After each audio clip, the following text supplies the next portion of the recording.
Who took part?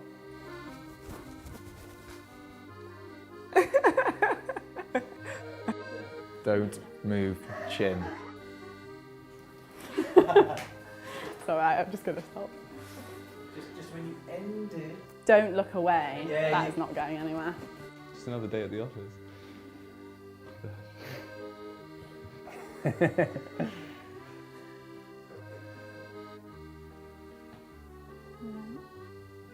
Hi, I'm no.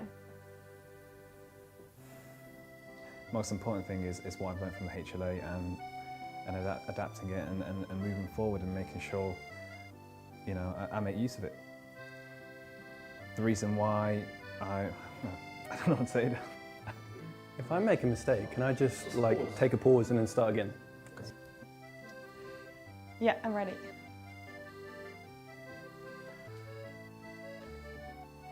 I don't know what to say. Don't record this. I've really enjoyed it. I've learned so much, and I've really benefited from. Oh God, what have I benefited from? Oh. Okay. Is that it's been a fantastic. Oh no, I've lost it. Can you give me a countdown? I don't know how much to gesticulate. How much? He's quite a mellow person. I don't know. I'm ready. Thank you.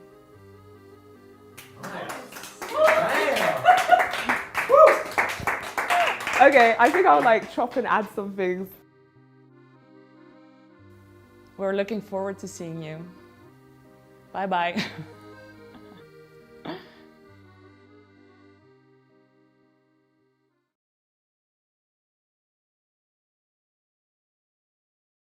Hello, welcome to HLA Live. HLA Live is our regular broadcast on the HLA YouTube channel as well as all the other social media channels. Each week we talk to interesting people from across the HLA community. Good evening, everyone. I am really excited to be chairing tonight's meeting. Hi, I'm Rosie Spooner and I'm hosting HLA Live this Wednesday. And I'm an HLA scholar and I'm also going to be your host this evening.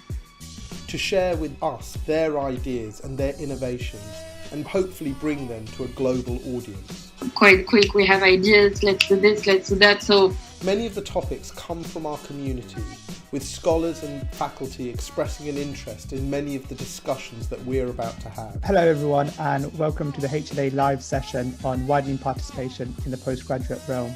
Homelessness and health. Addiction and the new normal. HLA programs are built on 6 pillars. The leader is an innovator and entrepreneur. The leader is a communicator. The leader is a manager. The leader as a negotiator. The leader as a follower. And the leader as a philosopher. If you are interested in becoming a HLA scholar, why not get in contact? Many of the episodes in HLA Live will cover one or more of these important pillars. The HLA team consists of Pedra, Eamon, Tim, Riddy, Alistair, Adil and Trisha, and a range of other HLA scholars and faculty. Episode 30 of HLA Live is hosted by our scholar Karen Thomas and is titled Broadening Horizons, Routes to Leadership. Thank you. Good evening and welcome to our first Broadening Horizons discussion panel this evening. My name is Karen Thomas. I'm a clinical academic physiotherapist and I have been an HLA scholar this year. I thought this would be a really nice opportunity for us to get different disciplines together in the same room or virtual room to discuss some really key topics. So we're going to start with leadership more generally and the route up to leadership. I myself have taken a slightly different route. I've done a PhD very early on in my career and tried to kind of find the route between the clinical work and academic work, moving up through my career. So tonight is going to be looking at role models, influences, and also if the system helps or hinders us. We have 4 amazing speakers here from a range of professions, so I'll just run through them quickly before we get going.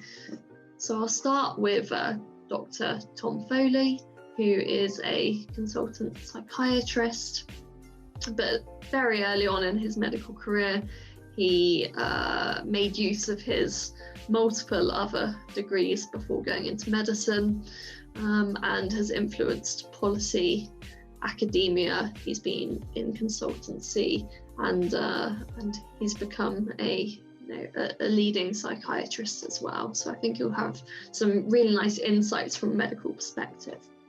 We then also have Stuart Palmer, who is an AHP leader within NHS England and NHS Improvement, and has had a really big influence in making sure AHPs are present this year during the pandemic, and also really advocates for inclusion and diversity. And on that note, we also have Rachel Moses, who is a consultant physiotherapist in the respiratory field. She's gained lots of followers this year, has really used media to, again, advocate for the role which AHPs and physios have. And again, is a big believer in us having a more diverse voice. And then last but absolutely not least, we have Will Broughton, who's a paramedic, founded the first paramedic College of Paramedics Student Society, and started the first student conference. But that is probably the lowest of his credentials. He's also a professor, an educator, and again, you may recognise his name as he has had a big media presence this year, advocating for what the paramedics are doing during this pandemic. So we'll kind of kick off having a think about what I've just touched on with our system. So the first question is, does the current, NHS, the current healthcare system in the UK work in a way that allows variation from what is considered the standardised pathway? You may all have thoughts on what that is. And then I guess thinking about your own careers, is there a time where you've taken an opportunity that was seen as a little bit of a diversion? Yeah, great. So I suppose looking at it specifically from an AHP perspective, does the current system work in a way that allows variation from what is considered the standard pathway? Tricky to define what that standard pathway would be, which probably answers that question. But I think from our research, historically, the NHS is really set up to drive forward the careers of maybe the bigger professions, and that's very much a focus on the medical model. So a culture of developing that. I think it's changing though, and I think the people plan lays out brilliantly the template for changing that. So much more equality across opportunities for development. We're changing things around, for example, historical job descriptions that require a certain registration. So, what we're looking at more now is, what skills, experience does the role need, not so much the professional stamp or registration. So who is going to do the best job for the people and the populations that we serve. So I think it is changing, definitely. So it probably is allowing much more variation. I suppose for me, it's about looking now internally at, do we look for that? What do we look for when we come out of and we qualify? Because we have to look up, don't we, as well? So we can assume that it's not there, but actually in a lot of cases it is there. And it's potentially about challenging some of those old historical barriers around job descriptions that are shut down to specific professions, etc. So you might have heard me say before, ask the question, just apply, see what happens. So I think it is absolutely changing. Is there a time that comes to mind for me where I took a diverting opportunity? Yeah, so absolutely. So I was working in MSK physiotherapy, so I'm a physiotherapist by profession, and I was kind of wondering about what to do, and I could kind of see this advanced practice route, or I could see a kind of managerial operational route, and then I saw a job come up at the professional body, so specifically working in policy, and I applied. It was a bit of a leap of faith for me, and I applied and kind of set myself off into a world of policy, healthcare, and added lots of strings to my bow from that experience. So yeah, that was quite a leap of faith for me. But it seems to have worked out. So it's given me a lot of lenses and perspectives on the healthcare system that I wouldn't have had before. So yeah, I hope that answers or goes some way to answering the question. Yeah, that's great. Thank you, Stuart. And I'm sure we're going to touch on the job descriptions and, challenging the status quo a bit more as we go through. So wondering, Rachel, as a fellow physiotherapist, if you had any thoughts.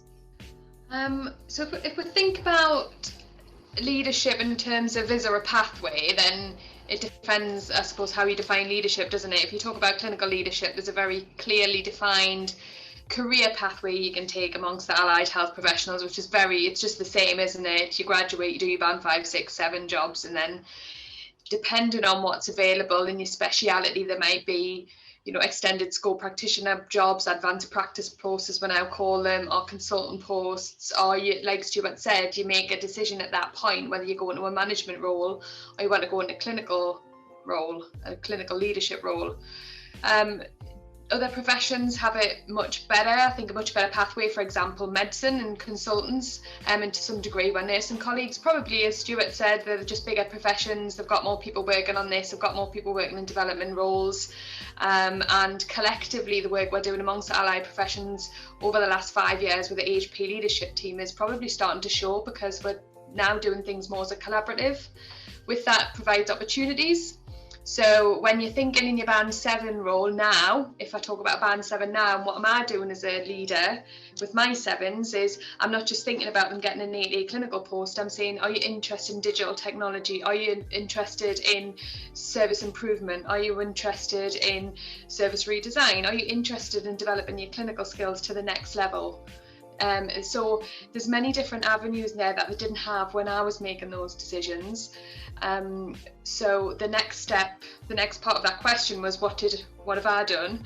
And I think some of your career decisions you make with regards to leadership and career development are very much inherent on your own characteristics, aren't they? And what drives you and motivates you and your work ethic. And a lot of this stems from childhood, from your parents' own morals and drive, and also opportunities that have come your way and the privilege that comes with that.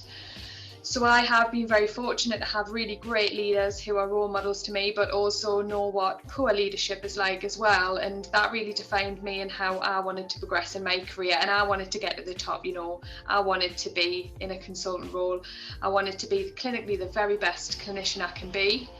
And then the leap of faith I have taken, like Stuart did, is in my most recent job, which is as an Associate Director of Rehabilitation and Therapies. So making that step over, not quite completely, because we're in a respiratory pandemic. I am a consultant respiratory physio, but that has absolutely worked in my benefit because I get the best of both worlds. So yeah, that would be my answer to that question. Thank you. I actually think, Tom, maybe if we come to you next, because I think there's probably some points Rachel made there, which you might have some thoughts on, I guess, both from we were talking about the bigger professions, so your experience as a medic, and then also I'd be interested if you were supported when, I know you took a few different routes after qualifying, if you were supported in those or if those were very much self-driven. Thanks, Karen. Yeah, it's really interesting hearing everyone else's reflections. And I think, well, first of all, I should start off by apologising that I'm sitting in the dark here. I had an emergency patient right at the end of the day and I couldn't quite make it home. So I'm sitting in a lay-by in my car. So that's why I'm in the dark.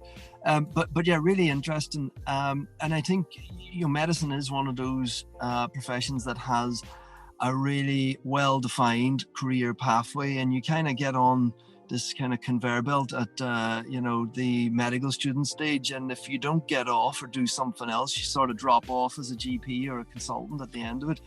And that has a lot of advantages, and I think there's a lot of really good points about that in terms of the security and the quality of the training and the opportunity for improvement in all of those things, and I suppose the security of it all as well. But it has a lot of drawbacks as well, because if you try to get off that conveyor belt at any point, you can meet with a lot of resistance, and that's, I suppose, something that I've kind of experienced myself. So thinking about that kind of ties into your second part of the question about an opportunity that I've kind of taken. And I applied for a job at NHS Digital when I was still a trainee, and I had a couple of years left on my training program. I applied for the job anyway, and I got the job. But then I had to approach the training program and ask them to let me out part-time, to go part-time as a trainee. And you really then find out who are the really supportive, important people in your career, and some people can really make a big difference. And for example, my training program director really went out of his way to make the case for me to be allowed out. And there was a lot of computer says no moments where people just said, it's not allowed, you can't do it, it won't work, why don't you finish your training, now these opportunities will come up again, and loads of stuff like that. But I kind of persevered with it, and because of that program training director helping me out, I was able to push it through eventually, and it did work, and I was able to do it, and I worked part-time, and it gave me insights into the clinical role that I wouldn't have otherwise had. It gave me opportunities to develop leadership skills and management skills and political insights and all of those things that then turned out to be really like the opportunity of a lifetime in many ways. So I think it can be difficult, but it's really important to find people who will support you. And I suppose that's where it becomes important to kind of build a bit of a network locally around you as well, of people who will kind of speak on your behalf. And I think not just locally, but there were moments where there was the Royal College said, no, you can't do this won't fit or whatever. And it was knowing people who were prepared to kind of stand up for me then that really made the difference. So I think you can do it. I think there are lots of opportunities now. I think, as Rachel said, many more now than there were, even a few years ago. There's opportunities. So I suppose sort of things where you're not quite leaving your training program, but you're going off and doing something a little bit different, like fellowships. For example, I did a fellowship where you take a year out, and I found that fantastic. But then you secured your place on the way back. There's opportunities like the one at NHS Digital I talked about, where, what they call arm's length bodies, it's sort of central government organizations, which are, great as well.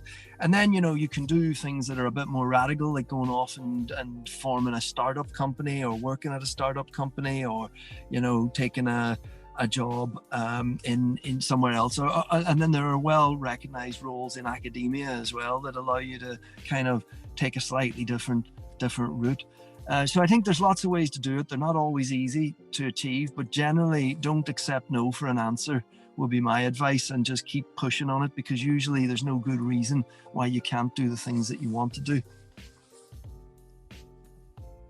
Yeah, no, that's really good insight. Will, I guess there's probably quite a few things you relate to there. I'm thinking where you starting the student paramedic society, and that not existing, and then it doing really well. I'd be interested if you had people who supported you there, or if they pushed back on that. And then also, as Tom was saying there, around the academia and how you found going down that maybe slightly different route. Yeah, no, definitely. It's when I was trying to think about an answer to the standard, I was thinking of more of a historical perspective in the ambulance service and for paramedics, where there was a very standard pathway, which was that you became a paramedic and then the next thing that you did was went into a management position, because there weren't specialist practice roles, there weren't advanced practice roles. It was, you could be a team leader and line manage people and kind of go into very much a management track, or you could stay as a paramedic. And now the scope of opportunities is so much wider than it ever has been, but still picking up on Stuart's point about the job description, still I think sometimes we see things that are written in job descriptions that put people off and think, oh well, I don't meet that one criteria that's in the essential column, so they don't put the application in, and that's such a shame, because there's probably other people that don't meet other criteria that still apply and probably still get interviewed because they've got a good application. But so there's something around either changing the job descriptions or making people a bit more confident to just put that application in and see what happens. To pick up on the student paramedic society example, that was kind of creating an opportunity really that myself and a couple of other undergraduate students in the final year of our program thought, well, other people seem to have societies and there doesn't seem to be a paramedic one, either at our university or anywhere else. So we set one up and we tried to go big really. So we went quite quickly into running a conference that sold out to 300 students that came from all over the country to our little conference centre in Hatfield, and it was fantastic. But were we supported? I think it was half and half. We were supported very much by the academic team at the university to kind of help us find some speakers and get things moving. Where we weren't necessarily supported was in some of the finances. So we ended up ordering the conference bags on credit cards and things like that, hoping that people would buy tickets. And then we paid it off at the end, and it all worked very well. But there was a risk that had to be taken to kind of create that opportunity. And we're glad that we did, because it's now been a kind of annual event for the last few years. Just the final point I'll make, that Tom, you must have seen what I'd written down about taking an opportunity in the private sector. So that was my leap of faith about 4 and a bit years ago, that I resigned from a full-time academic job and went to work for a startup who were trying to do some education. And within a few months, we'd been contacted by somebody in Sri Lanka to go and help them set up a training program for their ambulance service. So a couple of us went out and we did that, and we taught, I think it was about 100 ambulance staff in Sri Lanka for 2 weeks, and all of that was another kind of leap of faith really, and just seeking out an opportunity, saying yes, that looks interesting, I'll go and do it.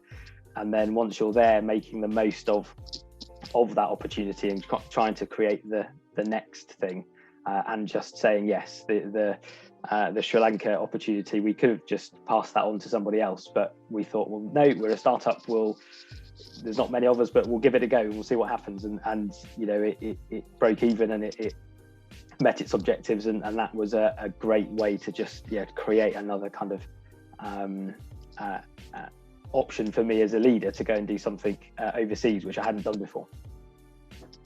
That's great. Yeah, really interesting example there. I don't know, Rachel or Stuart, if you wanted to kind of say anything back to what you've heard there. I'm quite interested in, I guess we're talking about what makes a leader, but then through kind of things which you've all said, we're also talking about, I guess, how to be a leader that supports other leaders and builds other leaders up. And then, and it could be things like supporting financially, or just giving the skill set to be able to do that. I'm thinking of my own training. I had no training on things like that, and really I didn't have much on entrepreneurship or startups.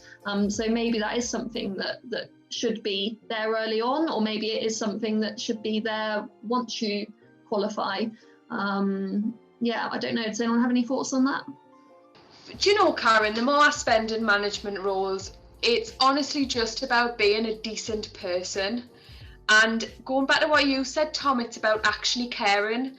The NHS is at times a brutal place to work. It's challenging, it's hard work, it's relentless, and I think COVID-19 showed with that.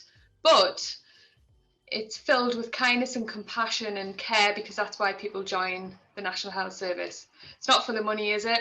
It's not for the pension anymore. So I genuinely think that when we talk about what is good leadership within healthcare, that's what it is. It's about being a decent human being, having core values that you want to see in others, and that you want to experience. And it's about being an enabler.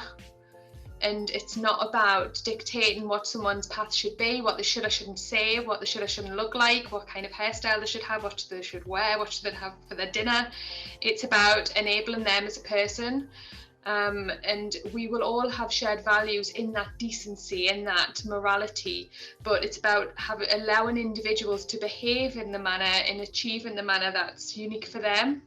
So all this fancy stuff, you know, I said I've never done leadership training, so I could be completely wrong there, but in my experience, that's what matters to people. It's about actually feeling valued, cared for, and being enabled, rather than the, like Tom said, no, no, no.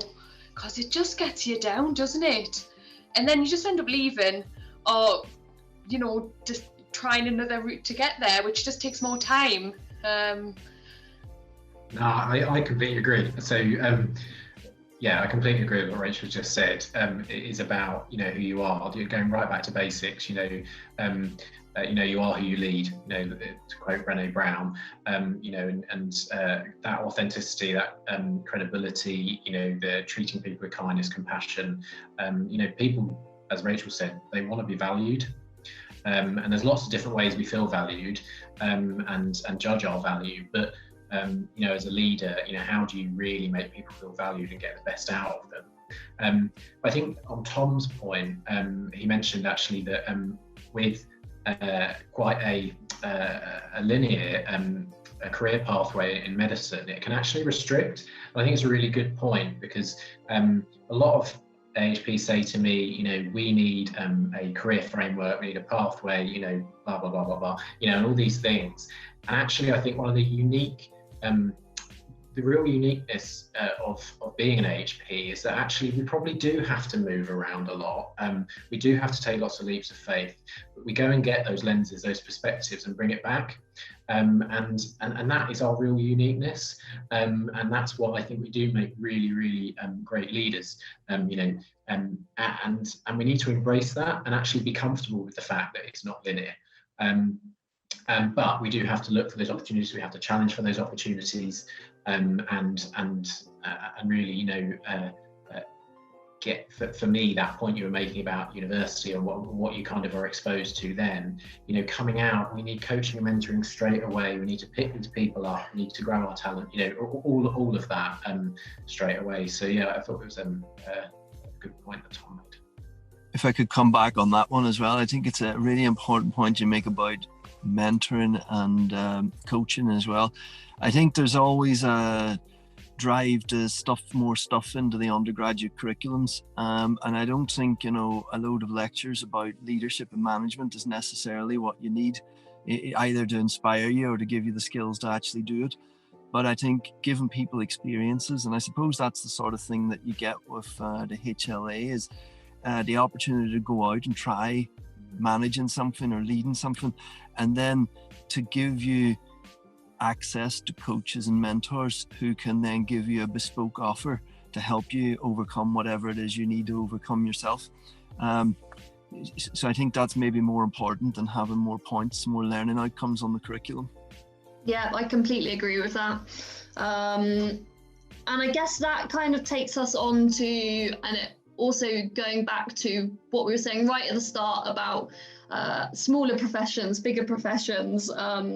One thing which I think is really valuable is having role models and people you can look up to, and maybe that is more important than having these strict pathways and routes you should follow. Just people who have done well and shown that they're, you know, kind and compassionate, all of these values in, you know, a mentor or a role model.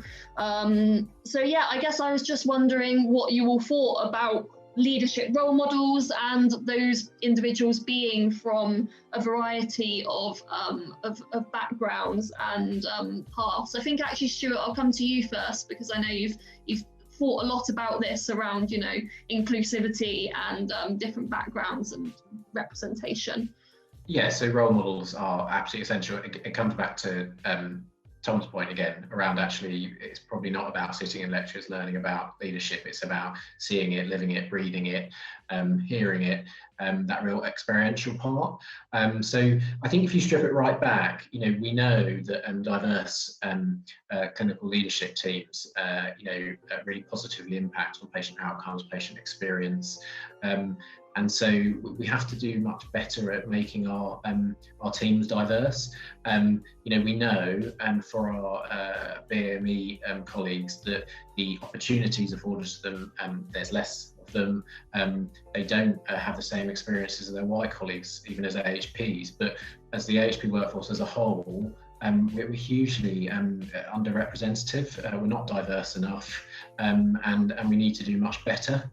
So there is a big program of work looking at that specifically, and obviously Rachel is had some absolutely brilliant series of podcasts just to promote that, Rachel. But really kind of highlighting the different aspects of diversity and the richness and insight that it brings. But the fact is that our many of our colleagues don't have the same day-to-day experience as others, purely based on the colour of their skin or their gender or their sexuality, and it's absolutely not good enough, because if you can't be yourself, then you're never going to be able to be the person you want to be, work in the way you want to work, and really be the best for your patients, the people we serve. So I think role modelling is key, and for example, we don't role model, we don't profile our BAME AHPs enough, and it's a simple fact, and we have to change that.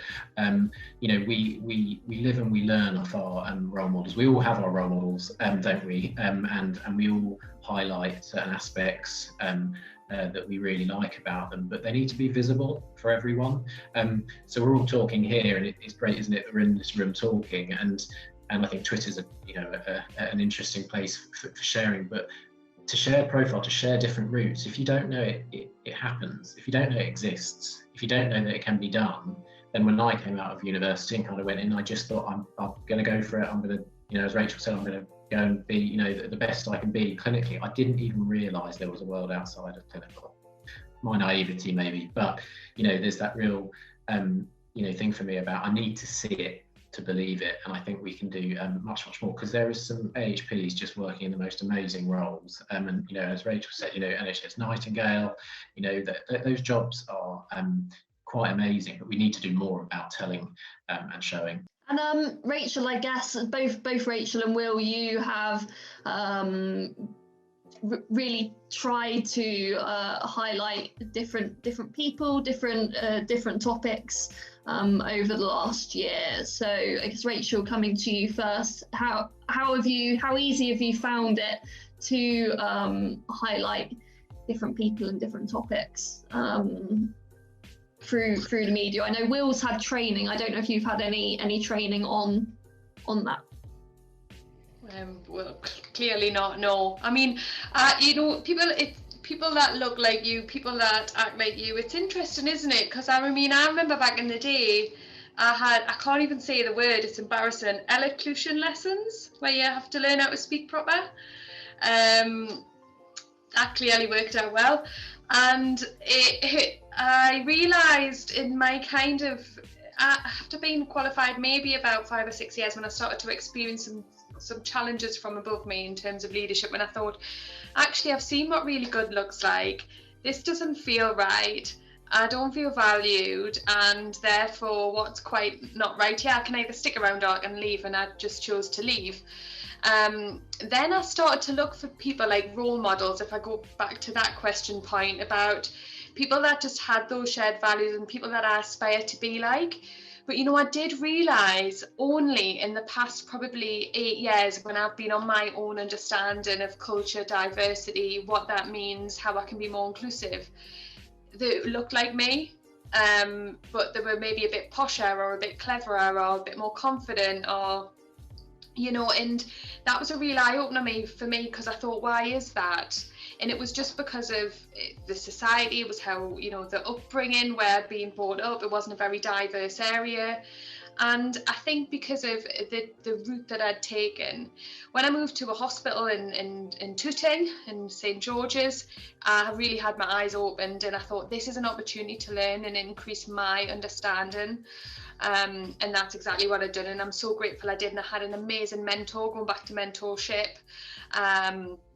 He was an Asian physiotherapist, and then also had LGBTQI+ mentor at the time as well. And 2 mentors. I was very lucky because I being, you know, I haven't got much patience sometimes. I wanted to learn a bit quicker. And then I've never stopped having mentors after that from just a variety of people. So going back to Stuart's point in terms of where the podcast started, it was very much, I realised, because I'd been on that journey with myself and with my diversity, understanding, I realised we had to do something, we had to do it now, but I don't think everyone was quite there with me. So when I reached out and said, look, I've got this idea about the podcast, they were like, no way, it's absolutely rubbish. That's really, you know, don't know if that'll work, it's a bit dangerous. But then I got a couple of people on board and they were like, yes, and we talked about it and talked how we could make it work. And it wasn't about me, it wasn't about like what I've achieved, it was about us as a collective. And then the hardest thing was getting some of the HP leaders on board, wasn't it, Stuart?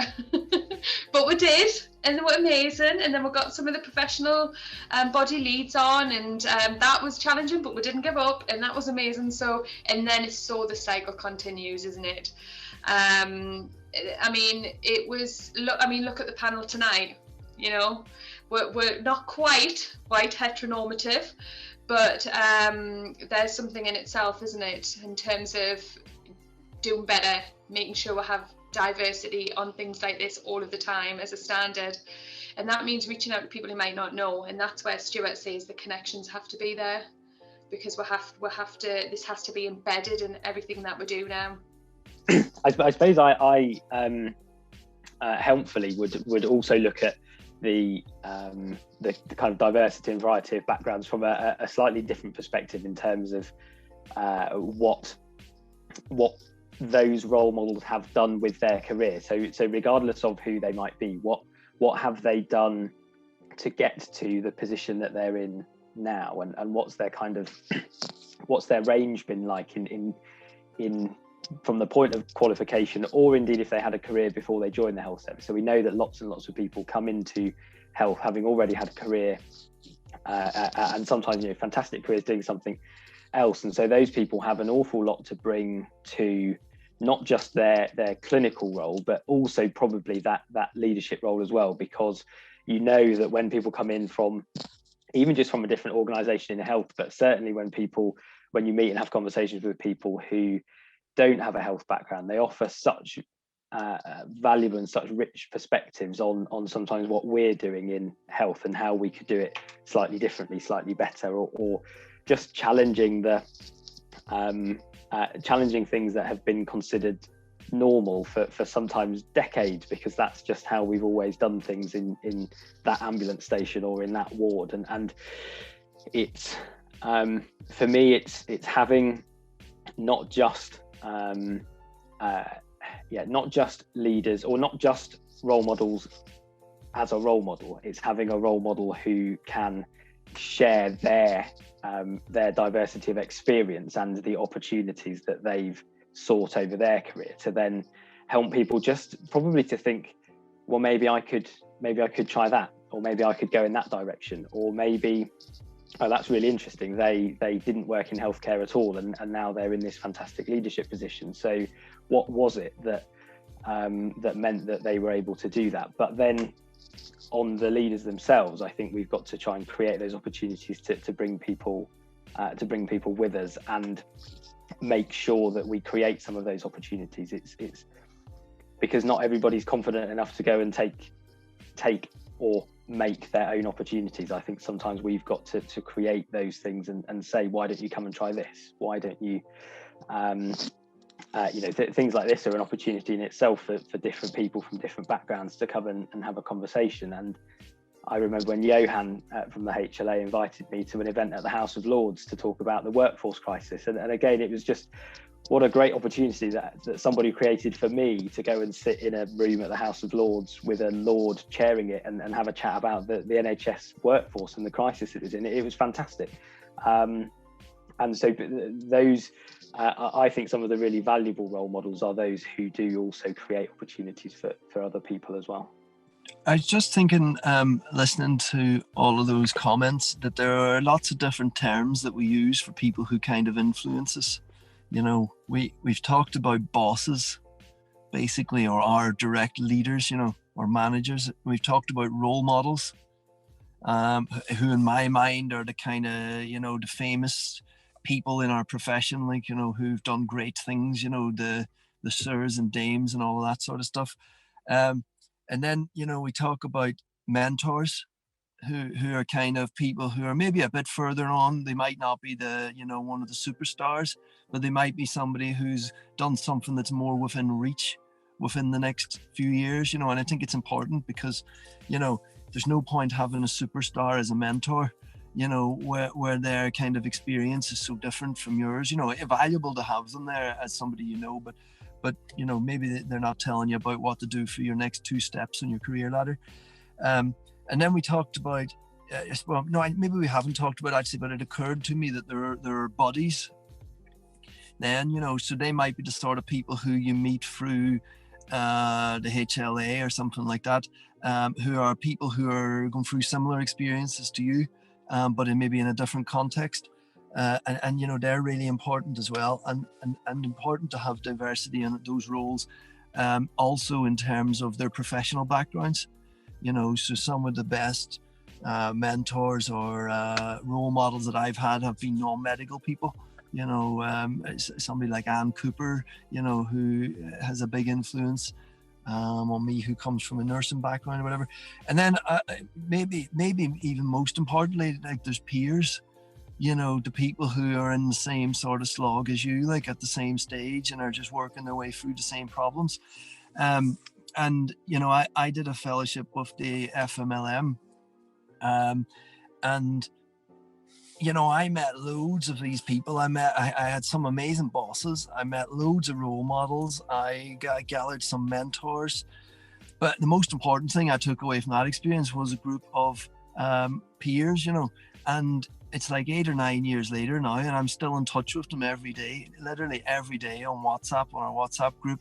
You know, we're still chatting away, and, you know, I can run things past them, and they've grown in their careers at the same sort of stage as me, but have gone and diversified into all sorts of different areas. So there's lots of different roles, you know, and it's not all about focusing on one particular type, maybe. And I think also, Tom, thinking about the last year as well, something again that the HLA has been quite good for has been being able to link with peers in a virtual way. And even though I've been the only AHP in my little cohort, it's been really useful to speak to medics who are, you know, about to qualify or who have just started, just because they have different takes on things we discuss. And also I'm in the Amsterdam cohort, so I found out, you know, about completely different healthcare systems, which again has actually been really valuable. Yeah, no, so I completely agree with that. And I guess just to bring all of that together, we've spoken about all of these different groups of people who are really valuable. What do you all think would be good to see in, say, 5 years' time across all of our professions in terms of representation? We've kind of covered that, pathways, and then just thinking about our listeners who are going to be from a variety of different backgrounds, probably all fairly early career. What takeaway points you might have for them from this, thinking again about the title, which was different routes to being a leader? Maybe I'll start with the last thing. I mean, my key takeaway point, I think, is don't take no for an answer. if you really want to do something and you think it's a reasonable thing to do and it isn't obviously going to cause major problems in the delivery of your service or whatever it is you're working, then don't take no for an answer when you ask to be allowed to do something. You know, often it'll mean that somebody has to fill in an extra form or somebody has to go and make some representation or whatever. And that often results in the answer being, no, you can't do that, or nobody's ever done that before or whatever. And just keep pushing at it would be my advice, within reason, of course, because, you know, sometimes it's just not appropriate for you to go and take a sabbatical in the middle of a pandemic or something like that. You know, if enough people you respect tell you it's not reasonable, then you probably should reconsider, but certainly don't take no for an answer easily, would be the key point. Maybe another takeaway might be to, you know, don't be afraid to reach out to other people who are doing interesting things that you think you might like to be doing, no matter how senior they are, because you know, I've done that lots of times in my career and been really pleasantly surprised at how generous people have been with their time. And having become, for some people, a mentor myself, I actually find it a really enjoyable and rewarding thing to do, you know, so don't feel that you're taking something from them, you know, and to feel guilty about it or anything. You're probably there, might be getting more out of it than you are in some cases. In terms of pathways, I think I think there are a lot of pathways already. Maybe there could be even more, and the trend does feel like there are more and more alternative pathways, and I think that's a good thing. But I think also there's something nice about finding your own pathway and kind of, you know, hammering your way through it. And there's something to be learned about setting up a new pathway by yourself, you know, that you don't get from just applying for, say, a fellowship or something that looks almost like a job, you know, because really that's just like a branch on the conveyor belt. Whereas if you really need to go out and make the pathway up yourself, then you've learned a lot just from doing that, regardless of how it works out in the end up. So I think more pathways great, but also, you know, it's good to have some kind of off-piste opportunities as well. And, you know, for representation, I think, you know, diversity can only be a positive thing, you know, and I think that applies in all of the kind of standard characteristics of diversity that we talk about in terms of, you know, society as a whole. But within healthcare, it also applies to diversity of professional backgrounds. And as you've mentioned, international experience and everything, you know, the more perspectives you can have on something, then, you know, the better as far as I'm concerned. So they would be my 3 points. Great, thanks, Tom. And Will, coming to you. Yeah, I think in terms of pathways, there is definitely an argument for, and my takeaway point was going to be about making opportunities and not always waiting for them to come along. But if you want to do something, then get in touch with people, write to people, direct message them on Twitter, and you know, just make an opportunity or try and arrange a meeting with someone and just see what happens, because you don't know where it will lead until you try it. In terms of the pathways that I would like to see, certainly for AHPs, would probably be opening up or having opportunities for some of those pathways that we do see in medicine. So where there are fellowships, where there are sort of national clinical advisors for this or that are always a medical appointment, wouldn't it be great to see some AHPs doing some of the advising some of the clinical directors and some of the medical directors a bit more often? I know it happens, but it doesn't seem to happen often enough, and it's I've been really fortunate to have an opportunity to go and represent paramedics and ambulance services on the national paediatric early warning score project, and it's great, but it's entirely medically led. So there's great representation from well, I think I'm the AHP representation on that project. There is some representation from nursing, but it's for me, it's seeing, I'd love to be able to apply to be a national clinical fellow for paediatrics for 6 months. and go and do some stuff with NHS England and see what I can do for children that are being seen by the ambulance service. But I don't know that I can create that opportunity for myself, because somebody probably needs to write a job description at some point. But I can certainly ask the question at least, and then see if we can, start creating some of these opportunities for people to follow those pathways that are commonplace in some professions, but not necessarily as common in others. I love those 2 points, and I was torn, Will, before you've just spoken about what I was going to say, but I'm just going to say now what the second choice. I think, will the new leaders coming through with these new pathways and these new skills be able to challenge in a really clever way? Maybe that I'd have yet to learn that skill. Potentially, maybe the things that Stuart and the national team are doing around like leadership and, and the healthcare in general, about holding people to account. So, that would be another angle to come in there, would be like, how can we create those opportunities, but also hold people to account that are in those roles that don't share the same core values as the next generation coming through, because they are out there, I'm afraid. Could I just come in on that one as well? Because that's just sparked off a thought with me, actually, because it's a really important thing.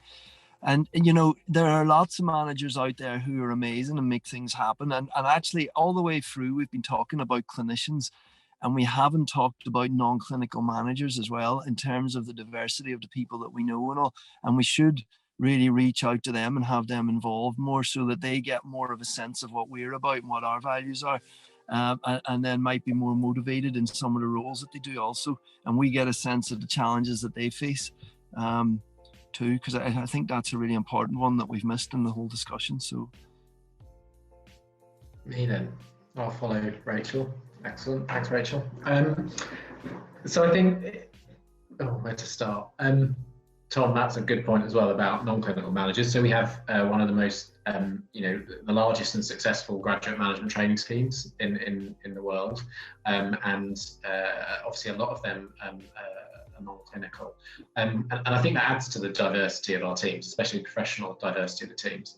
But that's a completely other conversation, I think, that we can talk about for ages. But what would I say in 5 years' time? So in 5 years' time, in terms of representation, so I will aim that fully intended and focused at the diversity of our AHP workforce. So in 5 years' time, that has to be much, much better. It is not good enough at the moment.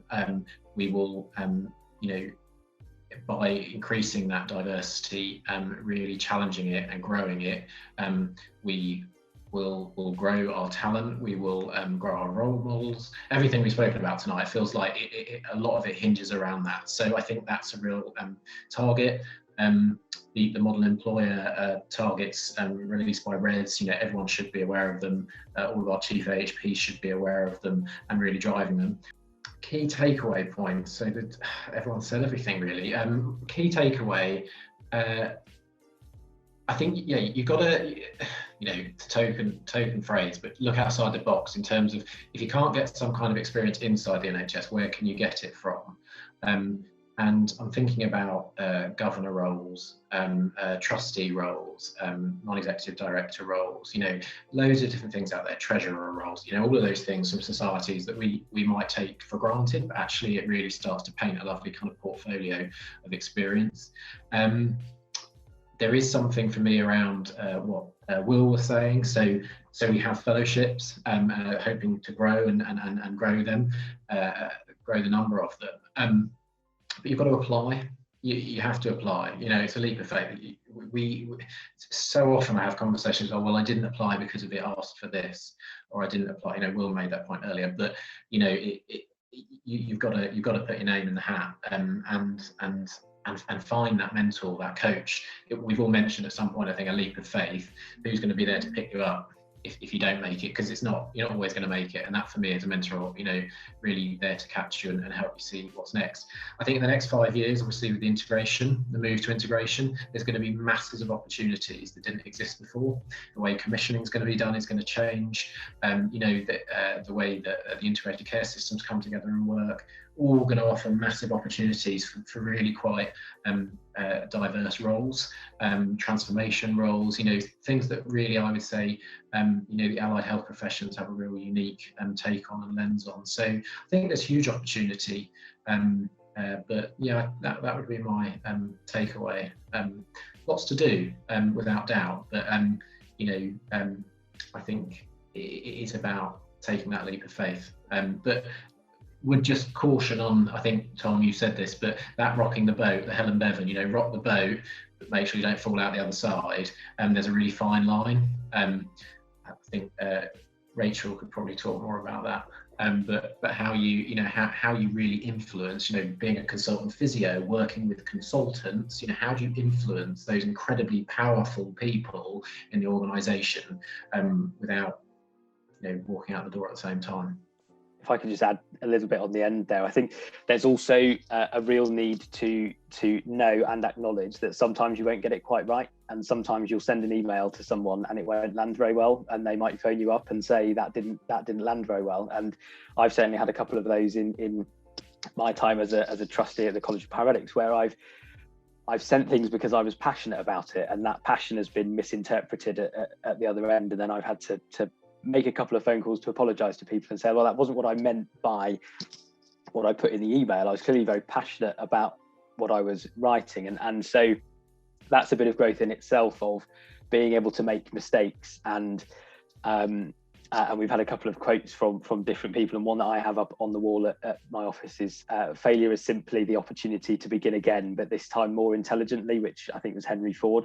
And I think you've got to be prepared to make mistakes and fail, and not do things quite right, or not do things in a way that other people might see as the normal way to go about it. But that's okay, because that's experience and value in itself, that sending an email and having to apologize for it, well, everybody will have done that, I think, at some point in their life, and it's seeing that as then an opportunity to grow and do something more differently. So I'd add that as my second kind of takeaway message, is just don't be worried about getting it wrong, or contacting the wrong person, or sending the wrong thing to the wrong people, because those are opportunities in themselves for you to grow as an individual, and then take that into the next position. And I know from the times that I've done that, and the conversations that I've had with my chair and the chief exec at the college, who have said, probably shouldn't have said it like that, or probably could have done it a bit differently. I now take much more opportunity to listen and reflect on what people are saying, to then come in and make a suggestion, or think about an opportunity that I want to create for somebody, without just kind of sending an email off to 25 people and saying, why haven't we done this yet? There's a slightly better way of going about it, but that's part of the journey to becoming a leader, and knowing how to approach those things in order to get things done. And sometimes it won't always be on your timeline, but that doesn't mean to give up. It just means you might have to go about it slightly differently. Great, thank you, Will. I guess just to sum up, I realised I hadn't really even introduced myself at the start of this, but when I qualified as a physio, I made the decision to go off and do a PhD straight after, which was a bit of a rogue move. But then that opportunity only came about because I had been on Twitter, and I'd followed people I was interested in from a research perspective, which was different to many of my colleagues. So I guess for people listening, this is also a good plug. There's going to be a tweet chat straight after this. So get onto Twitter, and possibly other people who've been listening might feel some of these things we've been speaking about might be from a diverse background, qualified in different areas from different parts of the country. So this is a good opportunity to, I guess, seek out opportunities right from the get-go. Lovely. I will leave it there then. Thank you, everyone, for speaking. I think this has been really good, and we've taken it in lots of different directions, all really valuable. And thank you, everyone, for listening. Thanks. Thanks, everyone. Thank you to everyone that made tonight's episode possible. Whenever our scholars are thinking about complex problems facing our health systems, we encourage them to think about how they make significant change in the world of healthcare. We are incredibly lucky to have some incredible scholars in the HLA. They use the HLA as a platform to take their ideas and bring them to fruition. If you are interested in the work of the HLA, why not join us at one of our future HLA events? Why not join one of our programs? Why not even become a HLA scholar? Thank you for joining us. My name is Johan Marliner, the director of the HLA, and it's a good night from all of us.